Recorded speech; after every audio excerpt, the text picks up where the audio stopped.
A semana passada nós começamos essa série e eu contei do dia em que eu era adolescente e eu descobri um livro chamado Em Seus Passos, o que Jesus faria.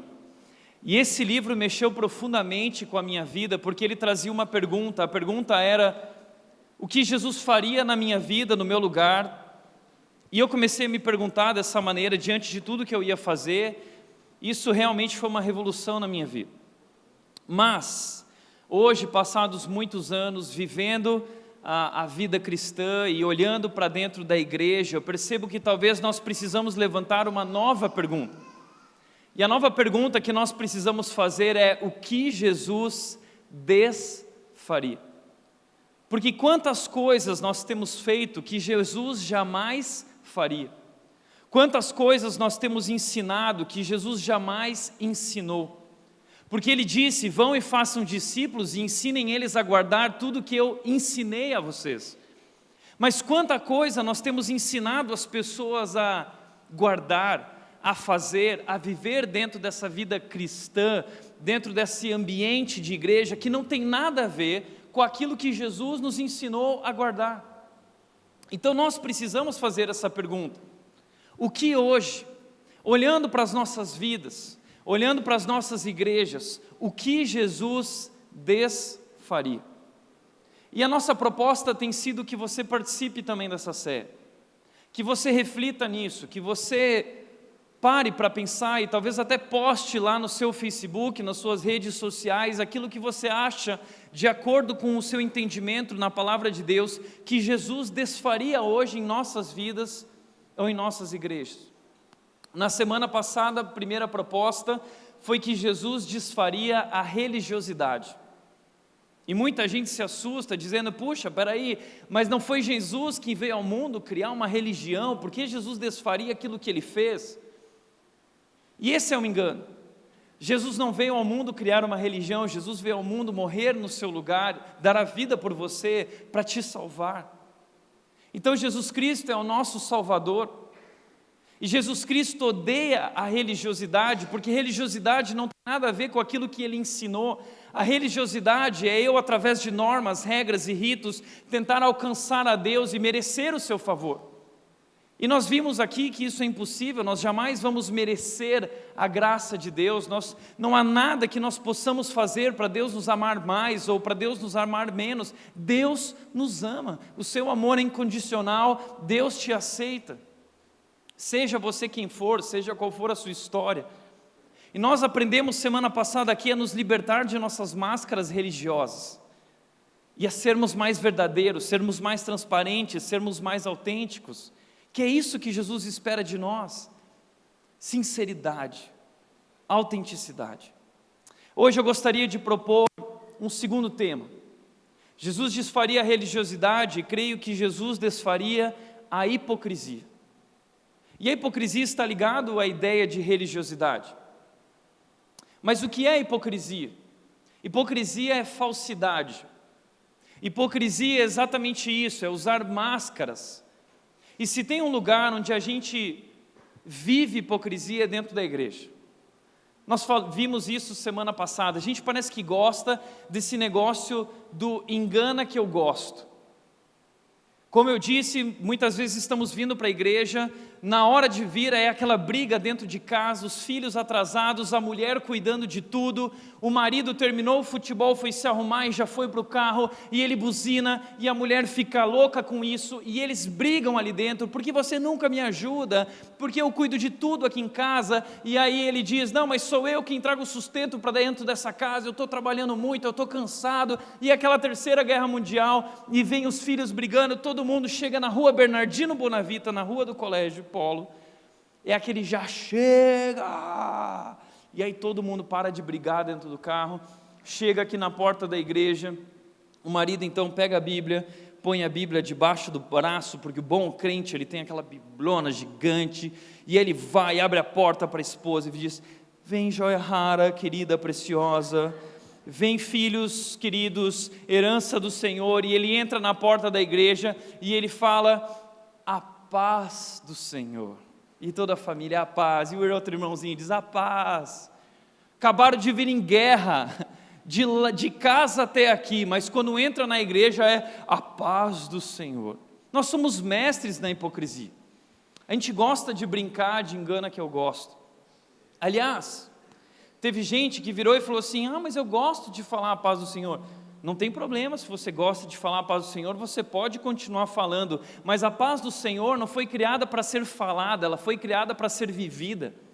Você deve viver a paz do Senhor no relacionamento com a tua esposa, viver a paz do Senhor no relacionamento com a sua família, viver a paz do Senhor nos teus relacionamentos como igreja. Não basta só entrar na igreja e dizer a paz do Senhor e no seu coração você não viver essa paz, você não buscar o vínculo da paz, você não se dedicar ao amor. Sim, a igreja é um lugar cheio de gente hipócrita usando máscaras, nós precisamos acabar com isso.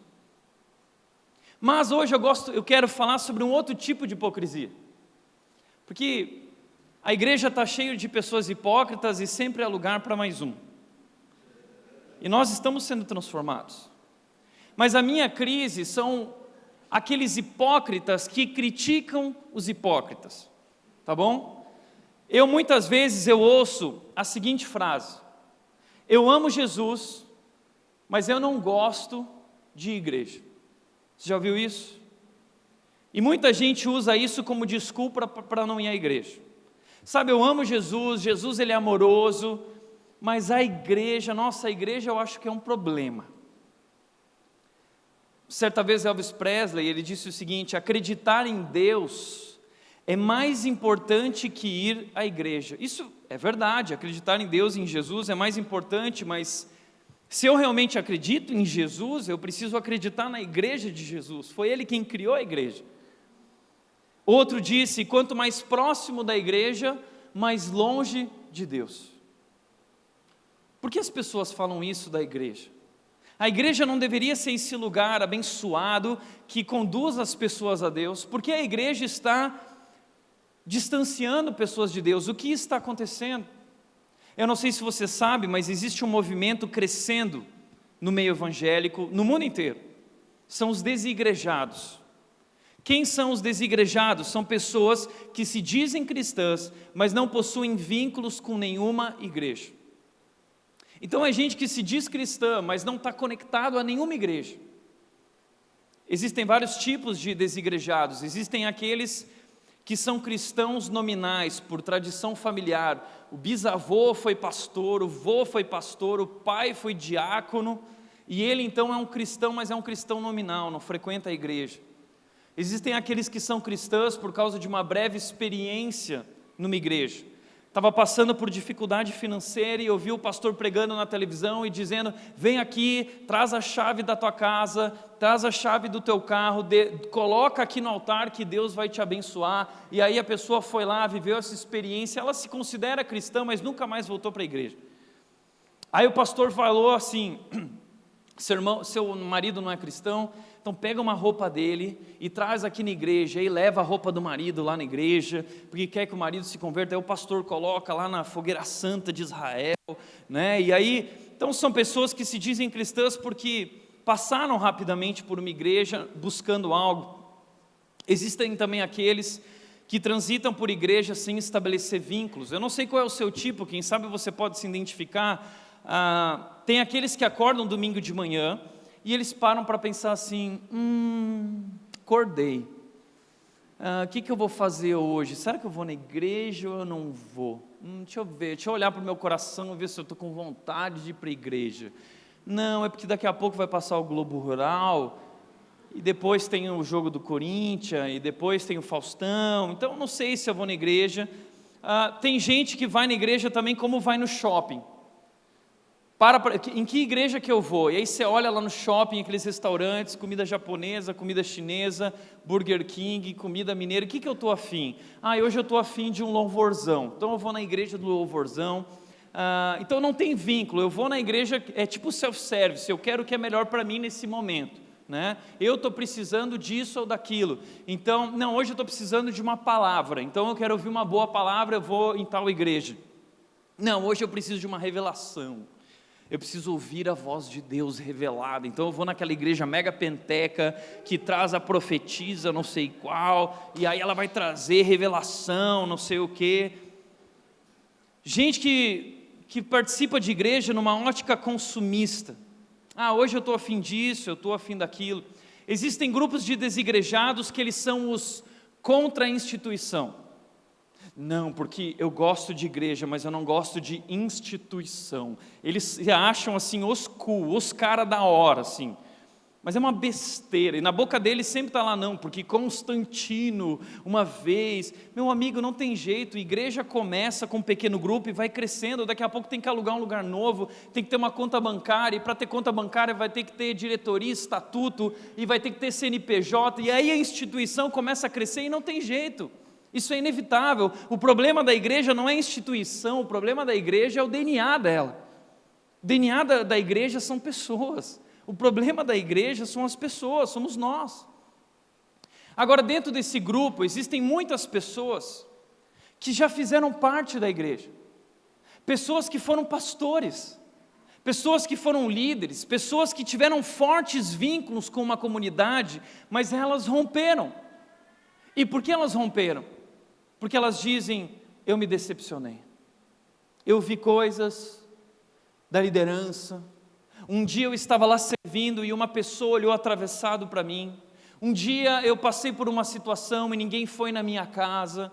Um dia, são pessoas que se decepcionaram porque um dia alguém as machucou. E uma certa vez eu tive a oportunidade de conversar com um desses desigrejados. E eu perguntei para ele, qual é o seu problema com a igreja? E ele falou assim, sabe qual é a minha questão, Tiago? É que eu não acredito nessa igreja que existe aí. Aí eu parei para ouvir aquele cara e eu falei assim, em qual igreja você acredita? Tiago, eu acredito na igreja do céu. Nossa, e aquilo soou tão bonito. Nossa, que bonito, a igreja do céu. Mas uma tremenda baboseira que ele falou, e muita gente acredita nessa baboseira. Na igreja do céu. Eu acredito na igreja do céu, mas eu acredito que a igreja do céu, ela é confusa como essa aqui. Tem outras pessoas que têm essa visão errada de igreja, gente que tem visão errada de igreja, é sobre isso que eu quero tratar hoje. Os hipócritas que falam mal da igreja, que criticam as igrejas, que julgam as igrejas, quais são melhores, quais são piores. Eu às vezes ouço pessoas dizendo o seguinte, não, é que eu acredito na igreja que é bíblica, a igreja bíblica. Eu acredito na igreja do Novo Testamento, a igreja primitiva, essa igreja que nós precisamos viver. Aliás, tem um costume muito engraçado entre o meio cristão, que é o costume de dar selos. O selo da igreja saudável.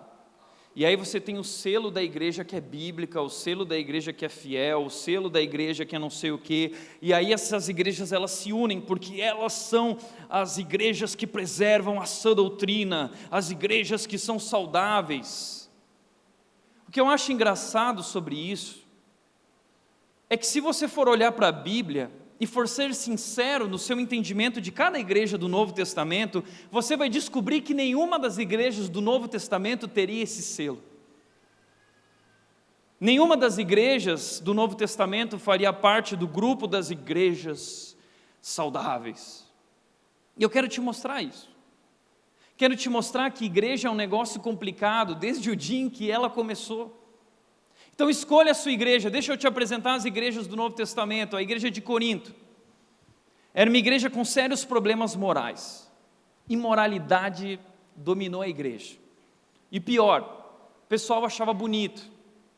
Então lá dentro tinha adultério, tinha incesto, tinha prostituição. E aí Paulo fala lá em 1 Coríntios 5, ele diz, o pior de tudo é que vocês estão agindo como se isso fosse natural. E o cara posta lá o incesto lá no Facebook e todo mundo curte, amei, e compartilha. Essa era a igreja. Era uma igreja cheia de panelinhas, cheia de divisões. As brigas se tornaram tão grandes entre os membros da igreja que eles começaram a se colocar na justiça, um contra o outro. Imagina essa igreja separada. Essa igreja não aceitou Paulo como líder, como apóstolo, começaram a questionar a autoridade de Paulo. E aí Paulo escreve uma carta dura dizendo que eles são carnais. Eu não pude falar com vocês como a espirituais, eu tive que falar com vocês como a carnais. Paulo está dizendo, vocês são imaturos. Essa igreja do Novo Testamento, essa igreja de Corinto, tinha que ser corintiano, né? É daí que surgiu os corintianos, né? Tessalônica. Tessalônica era uma igreja bacana, era tão bacana, eles estavam tão entusiasmados com a verdade do Evangelho e com a verdade de que Jesus ia voltar, que uma das pessoas lá no meio disse que tinha uma data para a volta de Jesus. E eles tão entusiasmados, eles pararam de trabalhar e eles começaram a viver à custa dos outros. E aí lá em 2 Tessalonicenses você vai ver Paulo dizendo isso: ouvimos que alguns de vocês estão ociosos e andam se intrometendo na vida alheia. Gente folgada, olhando para a vida dos outros, se intrometendo na vida dos outros, vivendo à custa dos outros. Gálatas, uma igreja legalista, a igreja da Galácia, extremamente legalista. Só vou falar uma coisa dessa igreja dentre tantas. Todos os homens que chegavam nessa igreja, eles tinham que ser circuncidados. Você ia para essa igreja, você ia chegar na igreja, os caras falavam, vem aqui por favor, vem aqui no cantinho. Colossos, outra igreja extremamente legalista, julgavam as pessoas pelo que elas comiam. Não pode comer isso, não pode comer isso, não pode comer aquilo, não pode beber isso, não pode beber aquilo.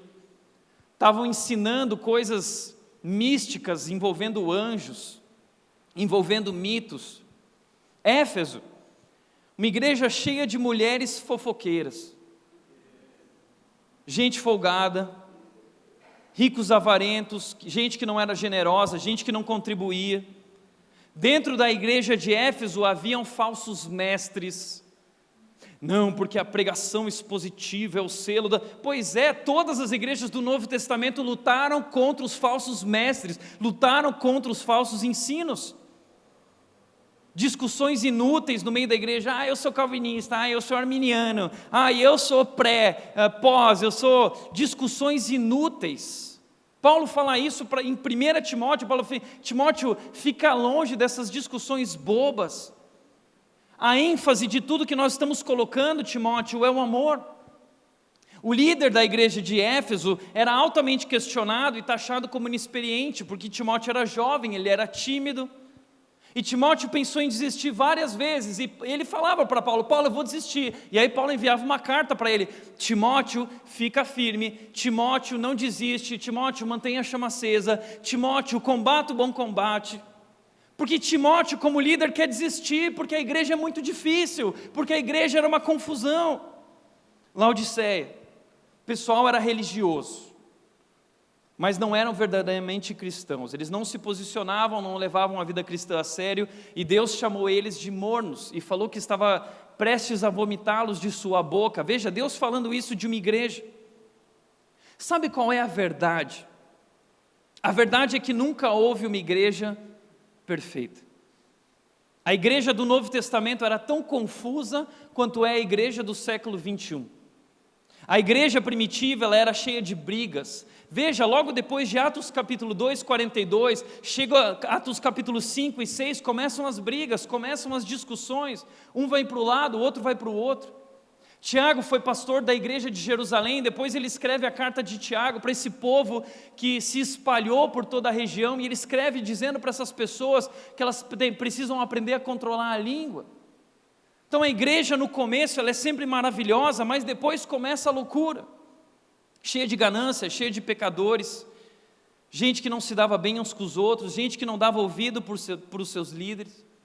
Por isso, quando eu digo que a Rede é uma igreja bíblica, eu não estou só querendo dizer que a Rede é uma igreja bíblica porque ela se apoia na palavra, isso também, nosso foco é a palavra de Deus, mas o que eu quero dizer é que nós somos uma igreja bíblica porque a nossa igreja está cheia de adúlteros, está cheio de gananciosos, está cheio de fofoqueiros, está cheio de homossexuais aqui dentro. E o que eu quero dizer é que você está no lugar certo. Esse é o seu lugar. Porque a igreja é um lugar para gente complicada. Ah, Tiago, peraí. Por que a igreja é um lugar de gente complicada? Por que, Tiago, as igrejas elas são desse jeito tão confusas? Sabe por quê? Isso é coisa de Jesus. Quem começou com esse negócio de escolher gente complicada para começar o grupo chamado igreja, foi Jesus. E quando ele foi começar esse negócio dele, que ele ama, que se chama igreja, e que ele até diz que é a sua noiva, de tanto que ele ama, quando ele foi começar a sua igreja, ele não escolheu os melhores, ele escolheu os piores. Isso é duro, sabe? Porque quando a gente vai jogar futebol, a gente sempre escolhe os melhores e deixa os piores para o final. Eu sempre fico no final. Mas aí Jesus veio começar o timezinho dele, meu time aqui, está aqui a camisa, meu time se chama igreja. Ele pegou a camisa, ele não foi no melhor, ele deu a camisa para o pior, e aí todo mundo ficava olhando, não, Jesus, aquele cara não, ele é muito ruim. Jesus escolheu os piores, Jesus não escolheu os melhores talmidins, Jesus não escolheu os melhores judeus, Jesus escolheu gente simples. Ele não escolheu os que estudaram teologia reformada dos judeus. Ele escolheu gente esquecida, ele escolheu gente invisível, ele escolheu pecadores. E eu quero mostrar isso para você hoje aqui, que a culpa da igreja ser tão confusa não é minha, não é de ninguém. A culpa da igreja ser tão confusa, sabe de quem é? É de Jesus. Abra sua Bíblia em Mateus capítulo 9, versículo 9. Se é que Jesus pode ser considerado culpado por causa disso. Mateus capítulo 9, versículo 9, diz o seguinte: Saindo, Jesus viu um homem chamado Mateus, sentado na coletoria e disse-lhe, siga-me. Mateus levantou-se e o seguiu. Eu quero te chamar a atenção para algo nesse texto. Jesus viu um homem chamado Mateus. E esse homem Mateus, diz o texto, que estava sentado na coletoria. O que era a coletoria? Era o lugar onde estavam os cobradores de impostos, também conhecidos como publicanos.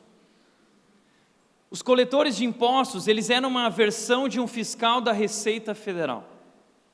E na cultura judaica, eles eram vistos como grandes traidores, porque eles cobravam impostos abusivos do seu próprio povo, para entregar isso para o Império Romano. Só que o dinheiro, o salário deles vinha das taxas que eles cobravam em cima dos impostos romanos. Então eles cobravam altas taxas, impostos abusivos, porque dessa forma então eles enriqueciam de forma corrupta. E todos eles eram ricos, como Zaqueu também era rico. Então os cobradores de impostos, essa gente da coletoria, essa gente da alfândega, essa gente era odiada pelos judeus. Eles eram taxados de corruptos e eles eram taxados de ladrões. Na época deles, o nome deles aparecia na primeira capa da revista e do jornal, entre os indiciados na Operação Lava Jato. Então, quando Jesus está caminhando com alguns dos seus discípulos, Pedro provavelmente está ali ele já tinha chamado Pedro. Jesus vira e fala assim, você sentado aí, eu quero você, vem e me segue. E aí eu fico imaginando os discípulos, peraí Jesus, não, calma aí, Jesus, não, peraí, vem cá, Jesus, é um cobrador de impostos, Jesus é um publicano, se você está querendo começar um grupo top, você não pode pôr esse cara no grupo, porque as pessoas vão nos odiar, Jesus. Você não sabe quem é esse cara, ele tem uma história, essa história é complicada. E Jesus não está interessado nisso. Jesus diz, não, eu quero esse. Sabe o que eu quero dizer com isso? É que pessoas complicadas, elas são alvo do olhar amoroso de Jesus. O que eu quero dizer, o primeiro ponto de hoje é que Jesus ama as pessoas imperfeitas. Pessoas imperfeitas são alvo do olhar amoroso de Jesus. Isso é difícil para nós entendermos, porque nós funcionamos na mentalidade da religiosidade. Nós ensinamos nossos filhos que eles têm que ser bons, porque tem pessoas que são ruins. A gente olha e fala assim, a Marielle que morreu lá, ela é boa, mas a pessoa que matou ela é ruim. Não, diante de Deus, ela é tão ruim quanto o ladrão ou o assassino que matou ela. Na nossa cabeça existe uma escala de bondade. E na escala da bondade, a Marielle está lá em cima e o assassino está lá embaixo. Mas para Deus não existe essa escala de bondade. Deus não olha nessa ótica da religiosidade. Para Deus todo mundo é ruim. A Bíblia diz que todos pecaram. A Bíblia diz que não há um justo sequer. E eu já disse isso. Eu sei que tem gente que vem aqui e fica chateada comigo e não quer mais voltar. Não, eu não vou voltar nessa igreja porque o Tiago disse que ninguém presta. E eu não acho que eu sou assim. Eu até acho que eu sou bonzinho, sabe? Pô, não é assim também. A Bíblia diz que todos pecaram. Então não fica chateado comigo porque eu falo isso, fica chateado com Jesus. Foi Ele quem falou que você não presta. Jesus falou que há somente um que é bom para aquele jovem rico, porque aquele jovem rico se achava bom na escala de bondade dele, e Jesus destrói a escala de bondade dele e diz que aquilo não serve de nada. Todos pecaram, não há um justo sequer. Não existem pessoas que são boas e pessoas que são ruins. Diante de Deus só existe um tipo de gente, gente ruim. Mas existe gente ruim arrependida, e existe gente ruim não arrependida. E é isso que Jesus, Ele tenta nos ensinar na mentalidade da graça. Só há um que é bom, somente Jesus é bom. E aí Jesus chama esse homem que naquela cultura era taxado como ruim, um corrupto, um ladrão, e ele faz algo pior. Eu vou te dizer que Jesus fez algo pior do que chamar esse cara. No versículo seguinte, diz que Jesus estando em casa, eu não sei se era na casa de Jesus ou na casa de Mateus, porque nos outros evangelhos um fala Mateus, outro fala Jesus, mas a questão é que eles estavam em casa e Jesus resolveu fazer um happy hour.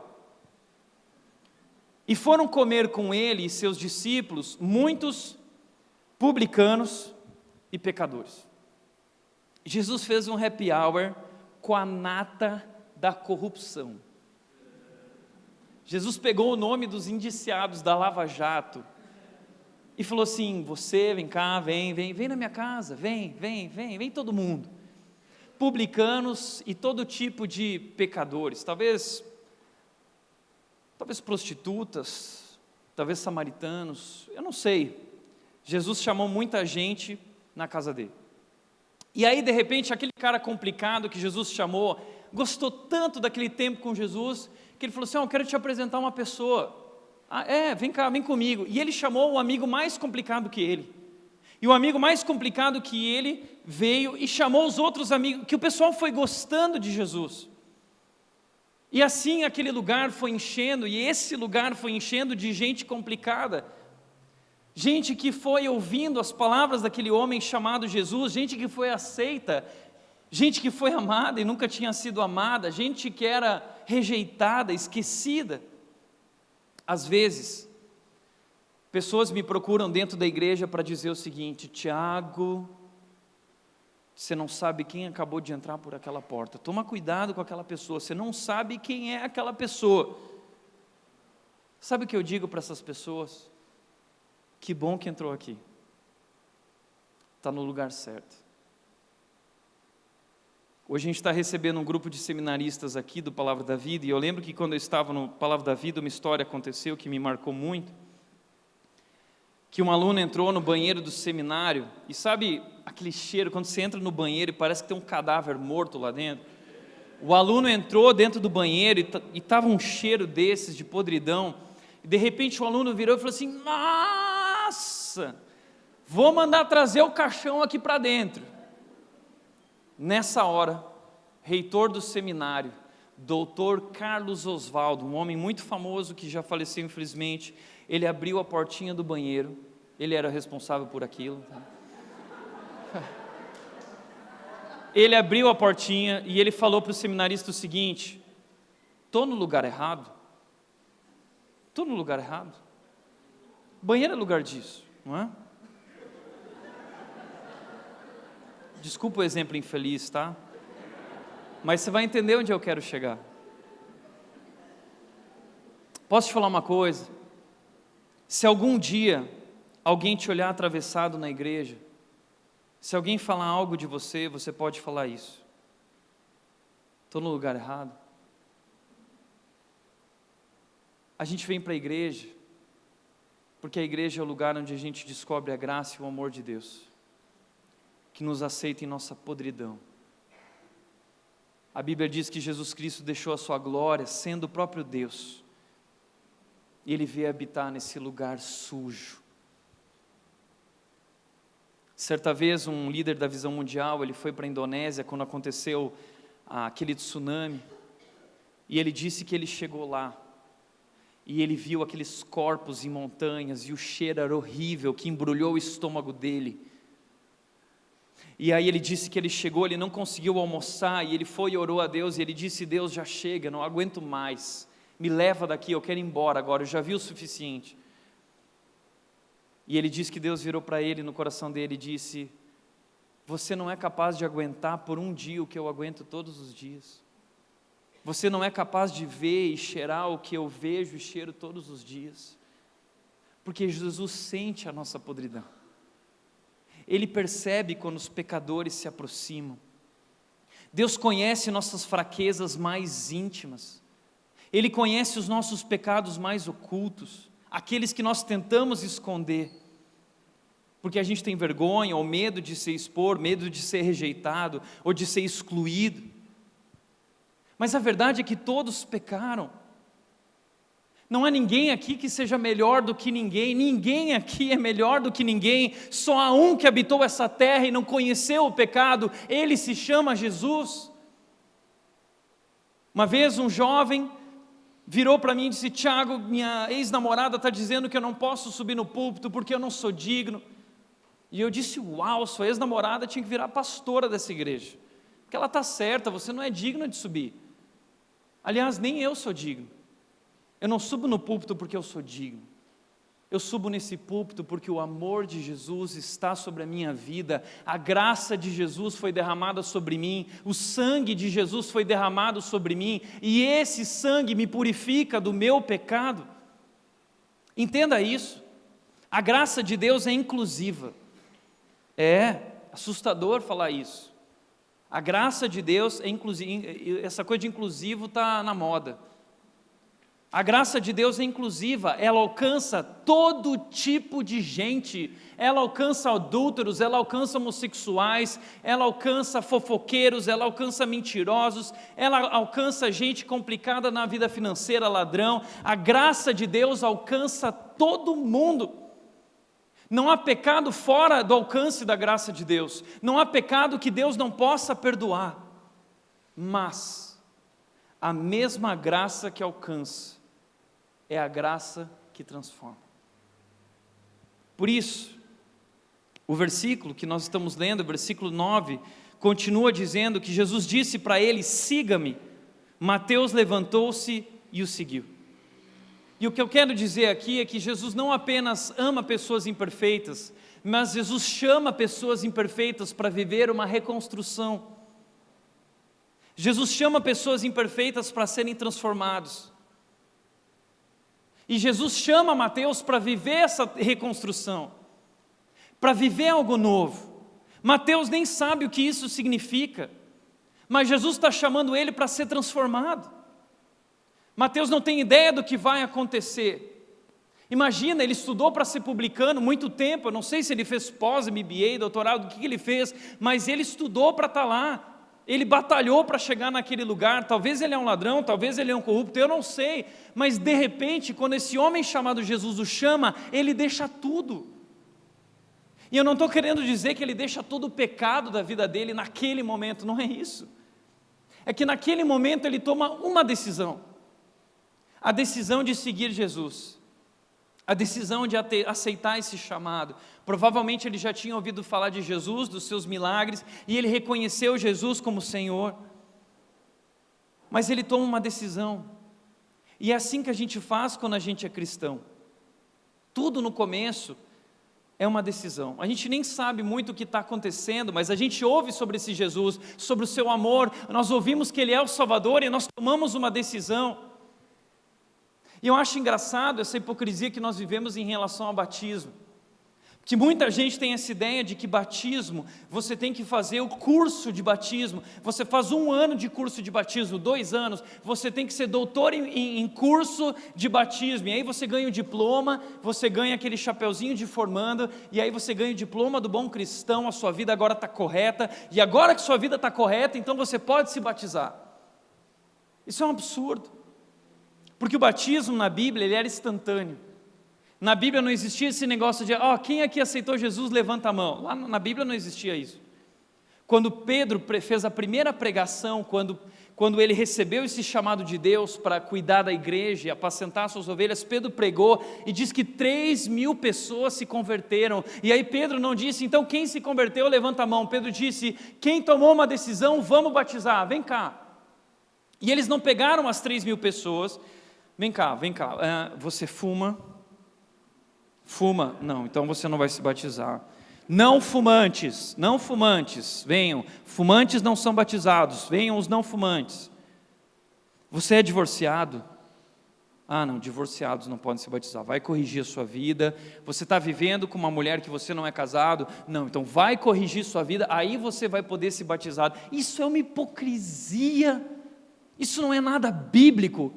Porque esses homens não ficaram questionando lá, não, a vida cristã começa com uma decisão, e ainda que nós não compreendemos tudo o que isso significa, nós entendemos que Jesus Cristo deu a sua vida na cruz e que de alguma forma Ele vai transformar a nossa vida. O batismo é o começo, é o start, é a matrícula para ser transformado pela graça de Deus. Então, na verdade, Jesus está chamando Mateus para viver uma transformação, uma reconstrução, mas essa transformação, esse processo começa com uma decisão. Mas é um processo. Jesus tem um plano, um grande plano para a vida dele, mas tudo começa com uma decisão, e a transformação é um processo que demora, que demanda tempo, e que demora a vida inteira, porque a Bíblia diz que esse processo é Deus quem faz. A Bíblia diz, Filipenses 1,6, aquele que começou a boa obra, aquele que começou a transformação, aquele que começou a reconstrução, vai completá-la até o dia de Cristo Jesus. Esse processo demora a vida inteira, até lá, até esse dia. A verdade é que nós deveríamos andar com placas em nós, escritas em obras. E quando a gente chegasse na igreja, em vez da gente usar a camisa de voluntário, talvez a gente deveria usar a camisa em obras. E talvez a gente deveria comprar mais cones do estacionamento, que os cones estão lá para te proteger. Nós deveríamos usar cones na nossa cabeça. A gente deveria andar com cone falando assim, cuidado, eu sou perigoso, não encosta em mim, eu posso te machucar, você pode me machucar. Porque nós somos pecadores. E esse nosso relacionamento dentro da igreja, ele vai gerando intimidade, e intimidade gera conflito. Igreja é que nem casamento, relacionamento gera treta. Relacionamento dentro da igreja gera treta. Mas treta tratada com amor e perdão gera maturidade. E a igreja é um lugar de amor em que nós entendemos que as pessoas estão sendo transformadas. E é assim que acontece na nossa vida. Um dia nós tomamos uma decisão com Jesus, e Jesus então começou uma obra em nossas vidas, e nós estamos sendo transformados. Filipe Yancey certa vez disse o seguinte: Deus te ama do jeito que você é, mas Ele te ama demais para te deixar do jeito que você está. A verdade é que Jesus te aceita, Deus te ama, e não há nada que você possa fazer para mudar o amor de Deus por você. Não há nada que você possa fazer para Deus te amar mais ou Deus te amar menos, Ele te ama. Mas Deus, Ele nos ama para nos salvar e nos transformar, não para nos deixar em nossos pecados. Então não use o amor de Deus como desculpa para continuar sendo quem você é. Que eu também ouço muita gente dizendo o seguinte: mas Deus me entende. Vocês, a igreja não me entende, mas Deus é meu parça, Deus me entende. Não, Deus não te entende, é diferente. Deus, Ele te ama na sua imaturidade, e Ele quer te transformar, e Ele pagou caro por isso. Não brinque com a graça de Deus. Quando Jesus Cristo falou para aquela mulher adúltera, pode ir, vai, não peques mais, Ele não estava fazendo vista grossa para o pecado daquela mulher e dizendo errar é humano, não foi isso. O que Ele estava falando é, vai, você pode ir, porque eu vou dar a minha vida por você. Jesus Cristo pagou um alto preço, Jesus tomou as pedradas daquela mulher no lugar dela. E é isso que Ele fez por mim e por você. Não é que Jesus é tolerante, não é que Jesus faz vista grossa para o nosso pecado, não é que Jesus vira e fala assim, não, errar é humano, vamos lá, é assim mesmo, e aos trancos e barrancos a gente vai indo. Não, é que Jesus Cristo veio ao mundo e Ele deu a vida naquela cruz, e Ele levou sobre Ele o meu pecado, o teu pecado. Isso foi pesado, Ele foi esmagado, diz a Bíblia, Ele foi aniquilado, Ele foi transpassado pela minha iniquidade. Não brinque com a graça. Jesus Cristo, para nós é de graça, mas para Cristo custou caro. Então nós não brincamos com a graça, porque essa graça é maravilhosa, porque essa graça nos alcançou, por essa graça ela nos transforma. Jesus transforma pessoas imperfeitas. Todos os grandes homens na Bíblia eram pessoas complicadas e foram transformadas ao longo do tempo. Moisés, o mesmo braço que ele estendeu para abrir o Mar Vermelho, ele também antes havia estendido para matar um egípcio. Pedro, a mesma boca que ele usou para fazer essa pregação incrível, pouco tempo antes, foi usado para negar Jesus. E se Pedro estivesse em nossas igrejas hoje, Pedro estaria em disciplina. Pedro, você não vai pregar, você vai ter que passar um tempo de molho, você não pode subir no púlpito porque você negou Jesus. Não, meu amigo, Pedro negou, Jesus Cristo foi até ele, perdoou ele, disse, apacenta as minhas ovelhas. Jesus Cristo está acreditando num cara complicado. E a transformação de Pedro não foi instantânea após a crucificação, porque lá em Gálatas, Paulo chega e vê Pedro sentado uma hora na mesa de uns, depois outra hora sentado na mesa lá dos legalistas judeus, e Paulo diz assim, Pedro, você não entendeu a graça, então se posiciona. Pedro era imaturo até ele chegar à sua maturidade na fase adulta. À medida que nos rendemos a Deus, dia após dia, nós vamos sendo transformados. Paulo também experimentou isso, ele matava cristãos, depois ele dava vida pelos cristãos, ele deu a vida por Jesus. O que eu quero dizer é que você precisa se render à graça de Deus e experimentar essa graça maravilhosa que nos alcança e nos transforma. Que Deus! Mas, versículo 11, diz que vendo isso, os fariseus perguntaram aos discípulos dele, por que o mestre de vocês come com publicanos e pecadores? Os fariseus, eles se incomodam porque eles pensam com a mente do religioso. A escala de bondade, pessoas boas e pessoas ruins, eles não entenderam a graça de Deus. Eles estão longe de Deus, sabe por quê? Não porque eles sabem que são ruins, não, porque eles acham que são bons.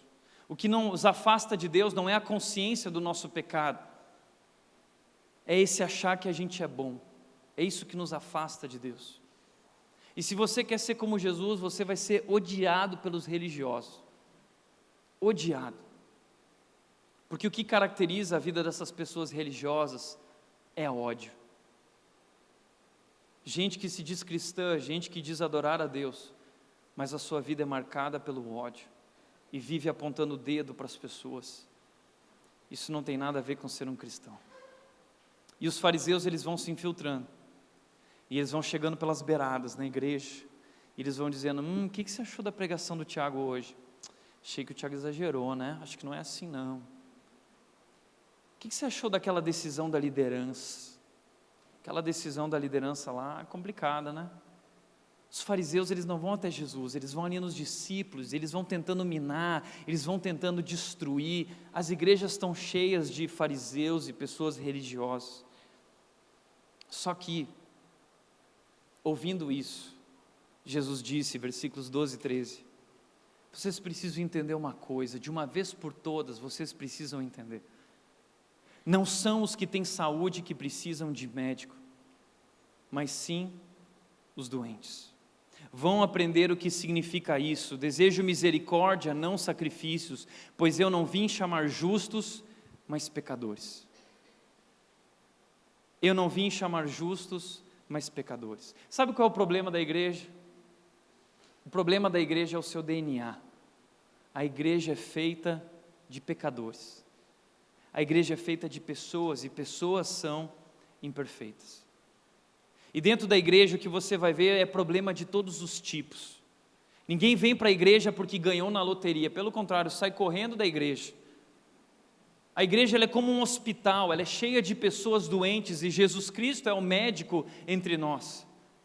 E quando você entra na igreja, você vai ver, é terrível, eu não gosto de entrar em hospital, e na igreja é assim, você entra, você vai ver gente com hemorragia, o sangue escorrendo, você vai ver gente na UTI com tubo na boca, você vai ver gente de todos os tipos. E às vezes os pastores, assim como eu, usam aquela história assim, não, pode vir compartilhar a sua história, não existe algo novo que eu não ouvi, conheço todas as histórias, mas às vezes eu estou sentado ouvindo novas histórias e eu fico pensando,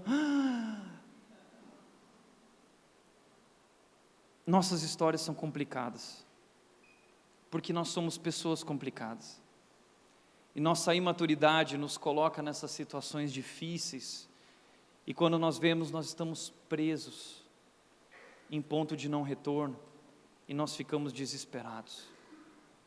Sabe que Leonardo da Vinci, ele pintou uma pintura da Santa Ceia, e eu não gosto muito dessa pintura, sabe por quê? Porque nessa pintura da Santa Ceia tudo está certinho, está tudo no lugar, os pezinhos, a mesa está bonitinha, alinhada, o pãozinho no lugar certo, até tem o pessoal ali meio discutindo tal, mas está todo mundo bonitinho, arrumadinho. Eu gosto mais da Santa Ceia pintada por um homem chamado Jacobo Bassano, e ele pintou a Santa Ceia dessa forma. Tem gente dormindo, tem gente de lado criticando, tem gente discutindo, tem gente traindo, tem saco de moeda, tem comida caindo, tem guardanapo fora do lugar, faca quase caindo da mesa, os pés todos desalinhados, as pessoas estão encostadas de jeitos diferentes, tem gato, tem cachorro. Igreja é isso. Igreja é isso. Igreja é esse lugar de gente complicada. Por isso igreja é um lugar às vezes tão confuso e tão difícil de se viver. Mas eu quero te chamar a atenção para encerrar falando sobre aquilo que Jesus disse aqui. Desejo misericórdia, não sacrifícios. Desejo misericórdia, não sacrifícios. Sabe o que Jesus Cristo está querendo dizer aqui? É uma citação de Oséias 6, e o que ele quer dizer aqui é o seguinte: eu quero amor, não religião. Eu quero amor, não religião. Viver na igreja, nesse ambiente de gente complicada, só é possível com amor. E o que eu quero dizer é que você pode ser uma pessoa incrível, super bacana, você pode se achar a melhor pessoa do mundo, uma pessoa correta, você pode até se achar um cristão, frequentar a igreja, mas se você não tem amor, isso não vale de nada. Paulo disse isso para aquela gente de Corinto. Ele disse: olha, ainda que eu fale a língua dos homens e dos anjos, se eu não tiver amor, eu serei como o sino que ressoa, como o prato que retine. Ainda que eu tenha o dom de profecia, saiba todos os mistérios e tenha todo o conhecimento, e eu tenha uma fé capaz de mover as montanhas, se eu não tiver amor, eu nada serei. Ainda que eu dê aos pobres tudo o que eu possuo e entregue o meu corpo para ser queimado, se eu não tiver amor, nada disso me valerá. Tudo isso é sobre amor. Jesus Cristo iniciou um movimento que é o movimento do amor. O amor é a força mais poderosa do universo. A Bíblia diz que nem as muitas águas podem apagar o amor. Esse é o amor de Deus por nós, o amor incondicional, amor que nos alcançou, amor que nos aceitou, mas amor que nos transforma. E aí uns vão dizer: não, Tiago, mas nós temos a verdade, e verdade seja dita. Sim, verdade seja dita, mas Paulo disse em Efésios 4,15, antes, seguindo a verdade em amor. A verdade sem amor não é verdade. E o amor sem a verdade não é amor. Verdade e amor caminham juntos. A vida cristã é assim, não é um nem outro. É verdade e amor. Tudo isso é sobre amor. Por isso, nós somos a igreja de Jesus, lugar de gente complicada. E a pergunta que eu quero deixar é: como temos tratado a mulher samaritana dos nossos dias? Como nós temos tratado os coletores de impostos, os publicanos dos nossos dias? Como nós temos tratado a mulher adúltera do século 21? Nós temos apedrejado ela, ou temos liberado perdão e ministrado ao coração dela, dizendo: vai, não peques mais. Vai, porque Cristo deu a vida por você. Vai, porque você pode viver algo novo, porque quem está em Cristo é nova criação, e as coisas antigas se passaram, e tudo se fez novo. Viva o novo, não importa quem você é, não importa qual é a sua história, em Cristo você pode viver algo novo, tudo se fez novo. É fácil excluir, rejeitar, criticar, apontar o dedo, julgar, mandar embora. Difícil é amar. Difícil é ajudar, difícil é servir. Por isso eu gosto muito quando perguntaram para a Madre Teresa o seguinte: se a senhora pudesse mudar algo na igreja, o que a senhora mudaria? E ela disse: eu mudaria a mim mesma. Sabe qual é a única coisa que precisa mudar dentro da igreja? Sou eu. Somos nós, a começar em mim. Eu preciso me quebrantar mais, eu preciso me humilhar, eu quero ser como Jesus, eu preciso diminuir e eu preciso amar as pessoas como Ele amava.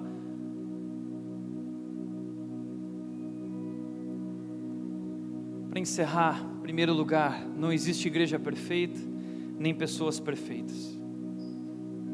O que nos une aqui não é a perfeição, o que nos une aqui é a graça.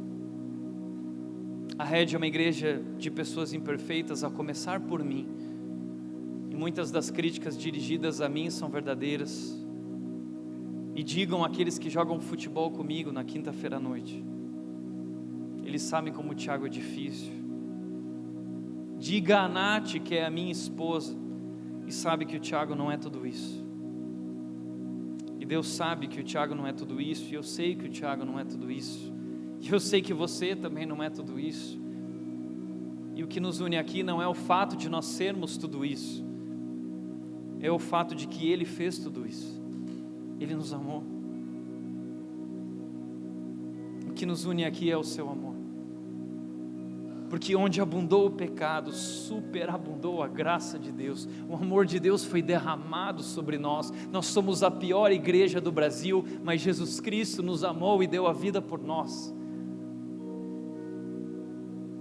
Segundo, não importa quem você é, qual é a sua história.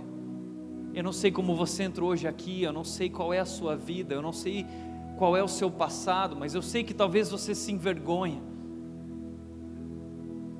Talvez assim como eu, você já se olhou no espelho e você teve vergonha de se ver. Talvez você não tenha orgulho de ser quem você é. O que eu quero dizer é que não importa qual é a sua história, qual é o seu passado. Pode ser o passado como o de Mateus, ou como o de Pedro, ou como o de Zaqueu, ou como daquela prostituta, ou como daquela mulher samaritana perdida no meio de tantos relacionamentos, como aquela mulher adúltera. O que eu quero dizer é que Jesus te ama, e Ele quer transformar a tua vida. Ele te convida a viver uma reconstrução, firmado na sua graça, firmado no seu amor e firmado no seu poder. Posso dizer uma coisa? Eu sou um cara tão feliz porque eu tenho visto Jesus Cristo transformar a vida de pessoas. Pessoas que sentam diante de mim e dizem: Tiago, eu não sei mais o que fazer com a minha vida. E eu penso dentro de mim: só Jesus. E eu digo para essas pessoas: você precisa se render a Jesus e experimentar, viver essa experiência. Eu não posso te ajudar, o que eu posso é te apresentar o meu Deus, te apresentar o meu Jesus, te apresentar a graça, te apresentar o amor maravilhoso dele. E esse amor, essa graça vai te transformar. E essa semana minha alegria foi receber no meu WhatsApp, e eu recebo muitos testemunhos. Uma pessoa dizendo: Tiago, eu estou vivendo algo novo. Jesus Cristo está libertando a minha vida. Eu estou trazendo meus amigos para dentro da igreja. E eu estou tão feliz. Que Deus! Que Deus! Terceiro, Deus quer amor, não religião. Ame a Deus. Ame as pessoas. Tudo isso é sobre Jesus, tudo isso é sobre seu amor, tudo isso é sobre a sua graça, tudo isso é sobre o seu poder. Abra o seu coração, abra-se para viver relacionamentos verdadeiros, tire a sua máscara e se renda a Jesus, e experimente o poder que vem daquela cruz, que nos lava, que nos transforma, e viva algo novo, e viva algo novo. Fecha os teus olhos.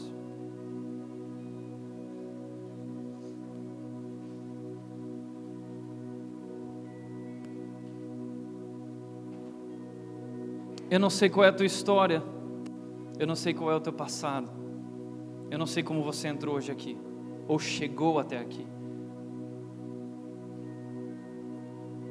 mas eu quero dizer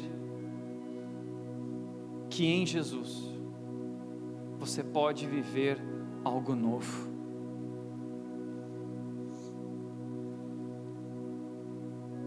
Eu quero dizer que a graça de Jesus é poderosa e ela pode começar hoje a escrever uma nova história na sua vida. Deus tinha um plano, Jesus tinha um plano para a vida de Mateus. Esse mesmo Jesus, Ele tem um plano para a sua vida. E se você é como Mateus, como Pedro, como Zaqueu, como a mulher adúltera, como a mulher samaritana, você é alvo do olhar amoroso de Jesus. Ele te ama. Jesus ama pessoas imperfeitas. E Jesus transforma pessoas imperfeitas. Se renda a Jesus hoje, a sua graça, ao seu amor, e experimente essa reconstrução. Renda-se agora, renda a sua vida a Jesus. Clame a Jesus. Receba o seu amor. Tire a sua máscara.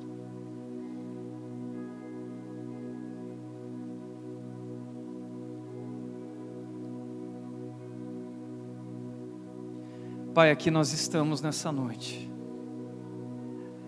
diante da Tua grandeza, diante do Teu poder, diante da Tua soberania, e nós estamos impactados, Deus, pelo Teu amor, nós estamos constrangidos por essa graça maravilhosa. É tão difícil de entender isso, como o Senhor pode nos amar tanto, sendo quem nós somos. Jesus, nós queremos hoje nos render a Ti. Tudo isso é sobre Ti. Nós queremos viver um relacionamento contigo, assim como Mateus viveu, assim como Pedro viveu, assim como Moisés conheceu a Deus, assim como Jó conheceu a Deus, assim como os homens na Bíblia te conheceram. Nós queremos te conhecer e nós queremos ser transformados, Deus, pelo Teu amor e pela Tua graça. E nós abrimos o nosso coração e nós nos rendemos a Ti, porque nós cremos que Tu és um Deus poderoso, e a história que Tu escrevestes na vida de Moisés, a história que Tu escrevestes na vida de Mateus, a história que Tu escrevestes na vida de Pedro, na vida de Paulo, nós sabemos que nós também podemos viver uma nova história. Nós queremos viver os Teus planos, nós queremos viver os Teus sonhos, nós queremos viver para Ti, Deus. Nós nos rendemos a Ti, no nome poderoso de Jesus. Amém.